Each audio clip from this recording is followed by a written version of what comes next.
Bienvenue à InfoSoir, voici les titres. Un nouveau drame de la route dans la région de Safi. Un véhicule de transport du personnel s'est renversé ce matin à 10 km au nord de Safi. Il transportait des ouvrières. Bilan 1 mort et 24 blessés.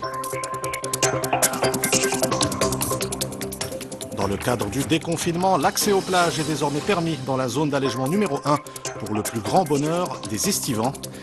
Les restaurants aussi se déconfinent à travers tout le pays. Ils peuvent de nouveau accueillir leurs clients sans dépasser 50% de leur capacité d'accueil. Un plan d'urgence lancé pour la presse écrite, un plan de 200 millions de dirhams. C'est ce qu'annonce le ministre de la Culture, de la Jeunesse et des Sports, Othman El Feddaous. Des aides sont prévues également pour les imprimeries et les radios privées. Un sacre historique pour Liverpool. Les Reds sont champions d'Angleterre. Cela faisait 30 ans qu'ils n'avaient pas remporté le championnat anglais de football. Les supporters ont exprimé leur joie dans les rues de la ville. Madame, Monsieur, bonsoir. Nous débutons cette édition par ce nouveau drame de la route. Un véhicule de transport du personnel s'est renversé ce matin au nord de Safi. Il transportait des ouvrières. Une femme enceinte est décédée. L'accident a également fait 24 blessés. Reportage Younes Sabah, le récit est de Oussama Al-Bqali. C'est un drame qui, au deuxième jour d'allègement du confinement, a secoué la région d'Esfi. Un véhicule de transport du personnel se dirigeant vers Hadhrara entre Sidi Ben Nour et Esfi se retourne. À son bord, 25 ouvrières travaillant dans une usine de mise en conserve de sardines. Les survivants témoignent. Nous ne savons pas ce qui s'est passé. L'autocar a commencé à balancer d'un côté puis de l'autre avant de se retourner. C'était aux environs de 7 heures du matin. On dormait presque toutes, puis on s'est retrouvées les unes sur les autres. Est-ce qu'un autre véhicule nous a touchés? Certains disent que c'était un camion. Je n'en sais rien. Je dormais et à mon réveil, l'autocar se retournait dans tous les sens. C'est à l'hôpital Mohamed V de Safi qu'ont été transportées les victimes de cet accident.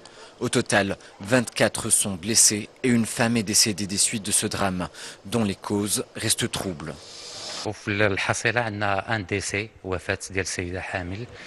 Nous comptons le décès d'une femme enceinte et de 24 blessés minimes.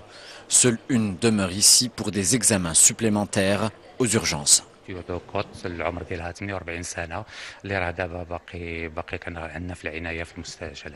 Estimé à 66%, le Maroc a enregistré une très forte baisse des accidents mortels durant ces 3 mois de confinement. Alors que les mesures de déconfinement s'enchaînent et l'activité économique reprend, la prudence et la vigilance sur les routes sont de rigueur. Le bilan quotidien du coronavirus a été présenté par le ministère de la Santé. Au cours des dernières 24 heures, 156 guérisons supplémentaires ont été enregistrées. 295 nouveaux cas de coronavirus ont été recensés. Le ministère annonce également un nouveau décès. Et vous le savez, les patients atteints de Covid-19 sont désormais pris en charge au sein de 2 structures sanitaires spécialisées, à Ben Slimane et Ben Grir. Ils sont accueillis par des médecins civils et militaires. Nos équipes se sont rendues dans la structure de Ben Slimane où toutes les mesures nécessaires sont mises en œuvre pour assurer cette prise en charge. Reportage Abdel Fattah Moumen, le récit est de Amina Ben Khalq. Des ambulances en attente devant le 2e hôpital militaire de campagne de Ben Slimane, une structure où l'ensemble du personnel médical est sur le qui-vive. Médecins, militaires et civils se préparent quotidiennement à affronter tout type de scénario. Ils dressent également le bilan de leurs interminables journées, durant lesquelles des patients issus de 5 régions marocaines sont accueillis, alors que d'autres repartent totalement guéris. Ces patients sont majoritairement des femmes et des enfants. Nous faisons tout notre possible pour que les membres d'une même famille restent ensemble. Nous avons enregistré jusqu'à aujourd'hui 327 cas de guérison, ce qui est très encourageant. Ici, nous organisons des opérations d'accueil des nouveaux patients selon la capacité litière de la structure et le nombre de départs de personnes guéries, le tout dans le respect du protocole sanitaire établi par le comité scientifique du ministère de la Santé. Autre mission cruciale pour les médecins militaires et civils de cette structure, passer quotidiennement au crible les résultats des tests effectués au laboratoire, des tests qui leur permettent de déterminer les patients complètement guéris ou d'adapter le traitement au profil du malade. Nous passons en revue toutes les informations liées aux patients comme leurs antécédents médicaux ou encore les médicaments qu'ils consomment. Puis nous réalisons des séries d'examens et de radios avant de décider quel protocole de traitement leur correspond. Cet hôpital de campagne dispose également d'une pharmacie où tous les équipements nécessaires pour affronter le contexte sanitaire de la Covid-19 sont mis à disposition des médecins civils et militaires. Au total, 532 patients sont pris en charge par le deuxième hôpital militaire de campagne de Ben Slimane. Parmi ces malades, 41 enfants. Et pour renforcer le dispositif de prévention face au Covid-19, une application mobile a été lancée au début de ce mois. L'application Wiqaitna a pour objectif de permettre un meilleur suivi des cas contacts. Depuis son lancement, elle a dépassé les 2 millions de téléchargements. Reportage Youssef Lotfi, le récit est de Rita Saha. Depuis leur smartphone, ces Casablancais peuvent savoir s'ils ont été en contact ou non avec des personnes atteintes du Covid-19, à condition d'avoir sur leur téléphone Wiqaitna, une application téléchargée plus de 2 millions de fois dans le royaume depuis son lancement, il y a 3 semaines. Elle nous permet de savoir si des cas sont passés à côté de nous, elle est très utile. Je l'ai téléchargé au cas où je passerai à côté d'une personne contaminée. Et je serai alors contactée par le ministère. Cela me permet de protéger ma famille car bien sûr personne ne voudrait contaminer ses proches. Tout le monde devrait la télécharger. Et ça permettrait d'aider le ministère de la Santé. C'est dans cette société casablancaise, spécialisée dans le digital, que l'application a tout d'abord été testée. Ces ingénieurs et consultants ont d'ailleurs participé à la sensibilisation des citoyens sur les réseaux sociaux et autres supports digitaux, l'occasion de leur expliquer le rôle de Wiqaitna. Son utilisation est très importante en fait, surtout après l'allègement du confinement au Maroc. Nous allons pour la plupart reprendre nos activités, être en contact et augmenter nos interactions avec les gens. Donc nous invitons tous les Marocains à rejoindre les 2 millions d'utilisateurs qui utilisent Wiqaitna et à télécharger l'application à leur tour pour une reprise en sécurité. En attendant de conquérir de nouveaux utilisateurs, Wiqaitna est pour le moment l'une des applications du genre les plus téléchargées au monde et se classe même dans le top 5. Un outil simple à utiliser avec seulement le Bluetooth activé qui devrait permettre de réduire la propagation du Covid-19. Et dans le cadre du déconfinement, l'accès aux plages est désormais permis dans la zone d'allègement numéro 1 pour le plus grand bonheur des estivants.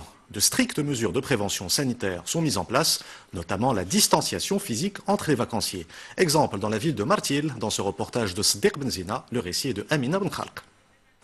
La plage après 3 mois de confinement. Une bouffée d'oxygène pour les plus petits, mais pas question de prendre des risques. Leurs parents veillent au grain.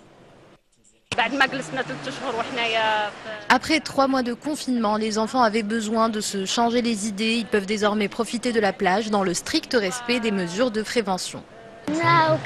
Nous prenons nos précautions, mais nous nous amusons aussi sur cette plage. Nous sommes arrivés très tôt sur cette plage et nous avons fait en sorte de respecter la distance de sécurité. Une distance de sécurité de 4 mètres entre 2 parasols, et ce, sous l'œil des autorités qui appellent à la prudence face au risque de propagation du coronavirus. Un risque pris très au sérieux ici sur la plage de Cabo Negro.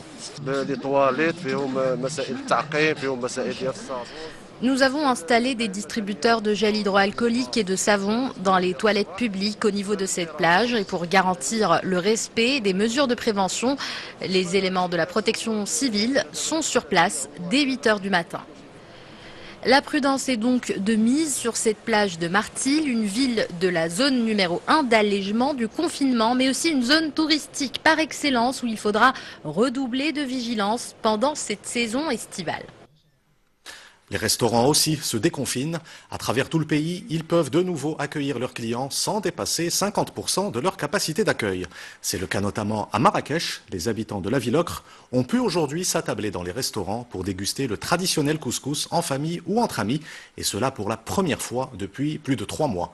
Reportage Mohamed Chahima, le récit est de Oussama Al-Bakkali.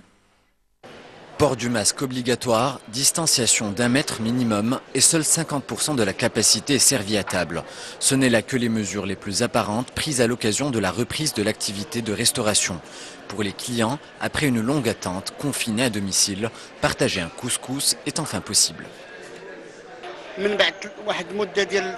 Après 3 mois de confinement, on attendait impatiemment ce premier couscous. Que dire? Dieu nous protège de ce virus.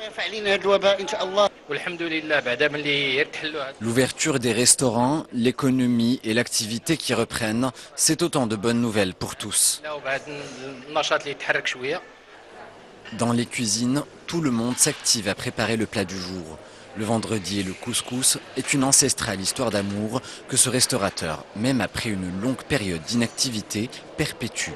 C'est là sa manière de remercier toutes celles et ceux ayant contribué, qui continuent à lutter contre le coronavirus. Au nom de tous les professionnels de la restauration de la région, je remercie Sa Majesté pour cette décision courageuse de faire passer la santé des Marocains avant l'économie. Nous remercions également les médecins, forces de l'ordre et tous ces soldats de l'ombre qui n'ont cessé d'œuvrer pour le Maroc durant cette période. Nous avons donné une belle image du royaume.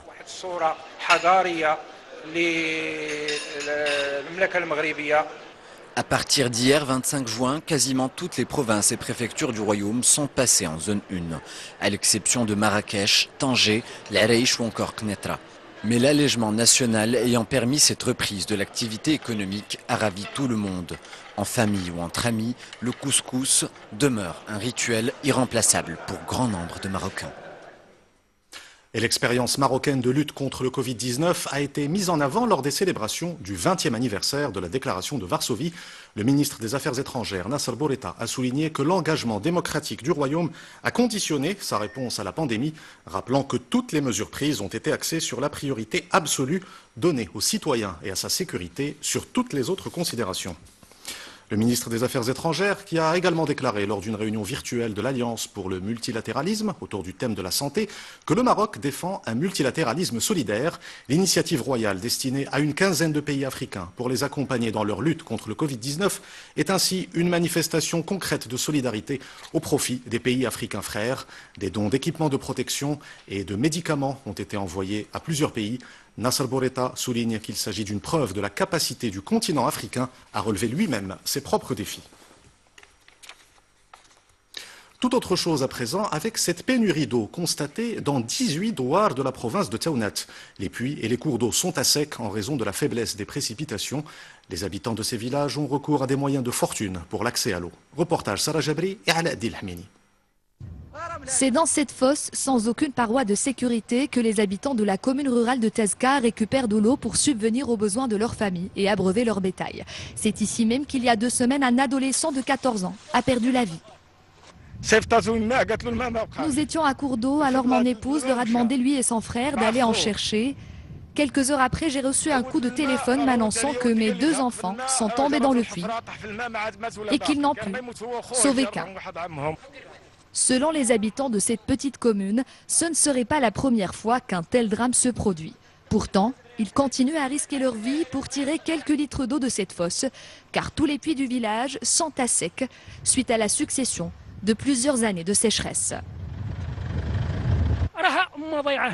Nous dénonçons la pénurie d'eau qui frappe notre région. Les puits et les cours d'eau sont desséchés.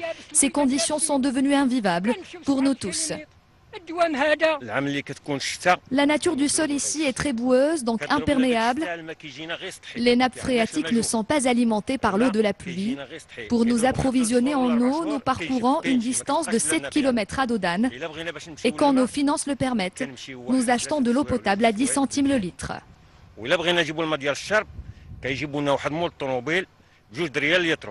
Le président de la commune de Bouarous, dont relève Tezka, nous a affirmé que le budget de la commune ne suffit pas à trouver une solution radicale à cette problématique qui touche 18 douars, soit 1600 ménages, dans une province qui abrite la plus grande réserve d'eau du royaume. La consultation lycéenne a pris fin. Lancée le 2 avril dernier, elle avait pour objectif de saisir les attentes des jeunes générations et de les sensibiliser à l'engagement civique et citoyen. Lors de la cérémonie de clôture, 22 élèves ont été distingués grâce à la qualité et l'originalité de leur dissertation rédigée en arabe, amazigh, français et anglais.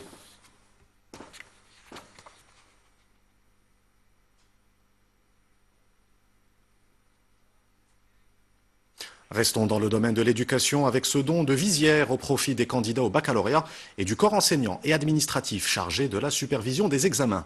L'Association des régions du Maroc a ainsi fait don de 560 000 visières aux académies. Exemple dans la région Fas Meknas dans ce reportage de Sarah Jabri et Driss El Kohen. À l'intérieur de ces cartons, 70 000 visières de protection.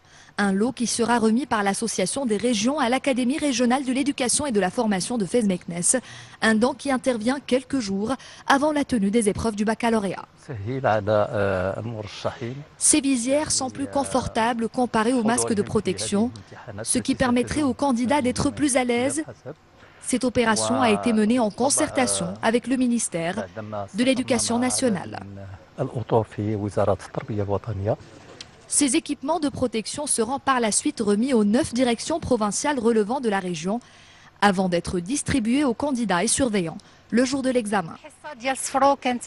La direction provinciale de Sfro recevra 5 600 visières. C'est largement suffisant pour répondre à nos besoins. C'est une initiative qui complète les actions qui ont été menées par le ministère et l'Académie régionale. Les visières seront distribuées gratuitement. C'est une action qui renforce le dispositif mis en place pour assurer la sécurité du corps professoral et des candidats. Au total, 775 000 masques de protection, 5 000 litres de gel hydroalcoolique, 11 000 boîtes de gants et 812 thermomètres infrarouges sans contact ont été acquis par la Direction régionale de l'éducation et de la formation pour que les épreuves se déroulent dans le respect des mesures recommandées par le ministère de la Santé. Arrêtons-nous à présent sur ce plan d'urgence lancé pour la presse écrite. Un plan de 200 millions de dirhams. C'est ce qu'annonce le ministre de la Culture, de la Jeunesse et des Sports, Othman El Firdaus. Des aides sont prévues également pour les imprimeries et les radios privées. Plus de détails dans ce reportage de Mehdi Foudi et Mouloudi Zindine. Le plan d'urgence de soutien à la presse est au cœur du débat lors de cette réunion de la Commission de l'enseignement, de la culture et de la communication au Parlement. Un plan présenté par le ministre chargé de la culture, de la jeunesse et des sports, basé sur plusieurs mesures et dont le financement sera assuré par le ministère de l'économie. La première mesure concerne le déblocage de 75 millions de dirhams en faveur des supports de la presse écrite. Ce montant sera versé pour pouvoir payer les salaires du mois de juillet, août puis septembre. Un autre budget de 75 millions de dirhams sera également débloqué pour payer les fournisseurs des médias. Ces derniers sont appelés à fournir une liste de leurs créanciers et c'est le ministère de l'économie qui se proposera d'être le compte fournisseur. Parmi les mesures, 15 millions de dirhams seront destinés aux imprimeries dont la production dépasse les 500 000 exemplaires. La société Sapresse bénéficiera à son tour de 15 millions de dirhams sous forme de soutien direct. Les radios privées, quant à elles, auront droit également au même budget. Nous avons changé d'approche. La subvention classique n'est plus suffisante. Le soutien doit se faire d'une manière directe et très précise pour que l'impact soit positif. Juste avant de présenter le plan devant la commission parlementaire, le ministre s'est réuni exceptionnellement avec les membres de l'Association nationale des médias et des éditeurs. Une rencontre avec les professionnels qui a pour but de discuter des propositions adéquates pour une meilleure réhabilitation de ce secteur. Une fibre nationaliste très forte, puisqu'on le sait, tous les médias ont travaillé pendant 3 mois, même si ça ne rapportait strictement rien, même s'il n'y avait plus de rentrée, les gens ont continué à assumer les charges dans des conditions très difficiles et ils ont travaillé effectivement à toute chose. C'est pas rien, c'est important. Au total, il s'agit d'une enveloppe budgétaire dépassant les 200 millions de dirhams. Les supports papier, les médias électroniques, les imprimeries ainsi que les radios privées sont les principaux bénéficiaires de ces subventions, alors que le nombre des demandes de soutien reçues par le ministère de tutelle a dépassé les 130. Cette action solidaire à Casablanca, le secteur privé organise des opérations de don de sang pour répondre à l'appel des centres de transfusion sanguine qui ont constaté ces dernières semaines une baisse des stocks en raison du confinement. Reportage Othman Mawadeh, le récit de Myriam Atarka. Toutes les mesures de protection sanitaire ont été prises en considération pour le bon déroulement de cette collecte de sang. Plus de 100 salariés ont répondu présents à cette opération organisée dans leur entreprise à Casablanca au quartier Sidi Marouf. Je suis venu aujourd'hui pour participer à cette opération. C'est un devoir citoyen pour sauver des vies. Nous avons organisé cette collecte de sang pour aider les professionnels de la santé à faire face à ce manque en cette période de propagation de coronavirus. Cette opération s'inscrit dans le cadre de la consécration des valeurs de solidarité et d'entraide pour fournir cette matière vitale aux différents établissements hospitaliers du Maroc. La période de Covid, donc à cause du Covid-19, plusieurs personnes ont peur de se déplacer au centre de transfusion sanguine. Ce n'est pas la première fois que je participe à une opération de don du sang et j'invite tous les citoyens à y participer. Cette opération citoyenne que nous avons organisée est pour répondre à l'appel de la Banque du sang. Dans ce cadre, nous avons rassemblé plus de 120 salariés dans le respect des mesures sanitaires. Un simple geste peut sauver des vies. Les opérations de collecte de sang consacrent la culture du don et participent à consolider les valeurs de la solidarité entre les citoyens pour venir en aide aux malades qui ont besoin de sang, surtout en cette période de crise sanitaire marquée par la propagation du coronavirus. Football avec un sacre historique pour Liverpool. Les Reds sont champions d'Angleterre. Cela faisait 30 ans qu'ils n'avaient pas remporté le championnat. Les supporters ont exprimé leur joie dans les rues de la ville. Adil Lutété. Ce n'était plus arrivé depuis 1990, depuis l'ère de Kenny Dalglish, Ian Rush et John Barnes. Hier, Liverpool a mis fin à une poisse longue de 3 décennies. Une période durant laquelle les supporters des Reds s'étaient privés de ce genre de scène de liesse. Cette fois, les fans du club ont de nouveaux idoles en les personnes de Jürgen Klopp, Sadio Mané et Mohamed Salah. L'attente a été longue, très longue, on n'y croit pas encore. Je veux dire évidemment que c'est réel, mais c'est juste incroyable.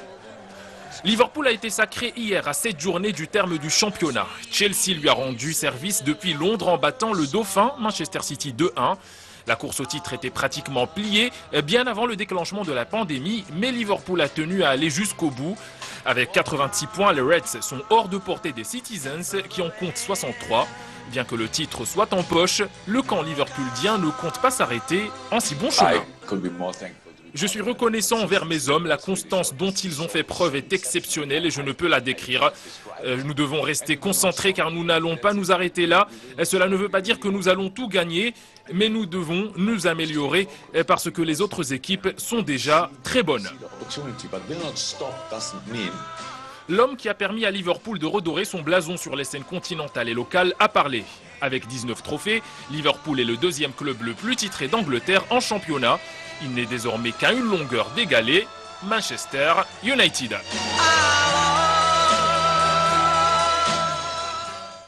Avant de nous quitter, je vous rappelle l'une des principales informations de cette édition. Le bilan quotidien du coronavirus a été présenté par le ministère de la Santé. Au cours des dernières 24 heures, 156 guérisons supplémentaires ont été enregistrées. 295 nouveaux cas de coronavirus ont été recensés. Le ministère annonce également un nouveau décès. C'est la fin de cette édition. Vous retrouvez tout à l'heure Zahra Etiahel pour Al Masaiya. Quant à moi, je vous dis à demain. Excellente soirée sur 2M.